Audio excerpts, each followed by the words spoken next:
به نام خداوند بخشنده و مهربان.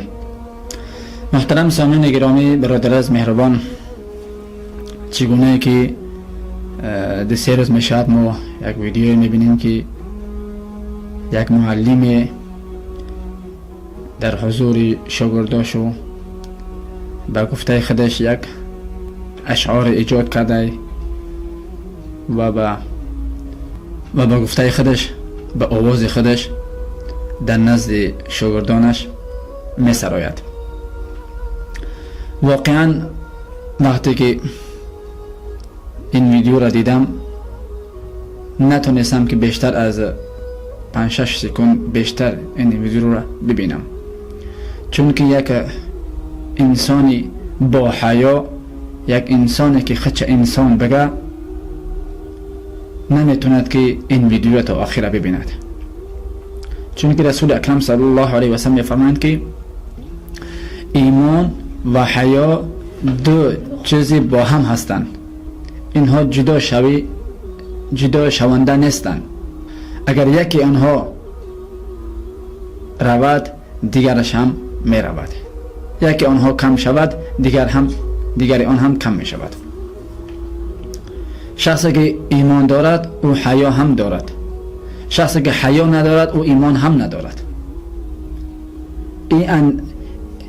این فعل این مرد به گفته خودش معلم و به گفته دولت حکومت این یک تربیه کننده شاگردان است. در حقیقت این ویرون میکردگی تربیه کودکان است. این در حقیقت بی حیایی را میخواه عام کند. بینین که به کدام انداز، به کدام الفاظ چگونه بی حیایی و رسوایی را عام کرده است.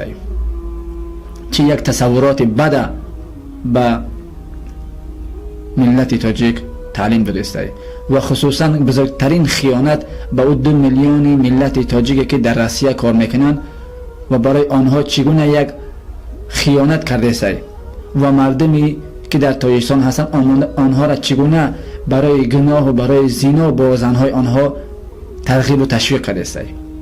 یعنی که او زنی که شوهرش در روسیه گفته او را به زنا چگونه او را ترغیب و تشویق داده است و این حالت به دیگرها چگونه تعلیم داده است.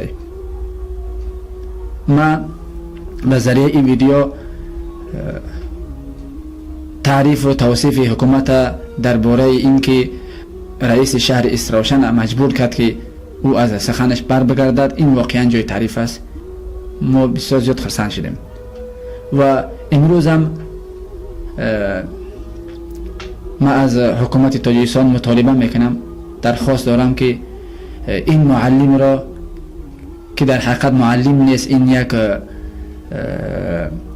یک ویرون میکردگی تربیه فرزندان و تربیه ملت است، این را برای این کاری احمقانه اش جزای سخت داده شود و حتی چنان جزا و سزا داده شود که عبرت دیگر معلم و عبرت دیگر مردم شود که یگان بار جرأت این گونه یک بی حیا را عام کردن و جرأت ترغیب و تشویق دادن برای زنا و خصوصا برای خیانت با ملت، با 2 میلیون تاجیک که در خارجه کار میکنن و هیچ کس به آنها یگان ذره تصور خیانت هم نکند.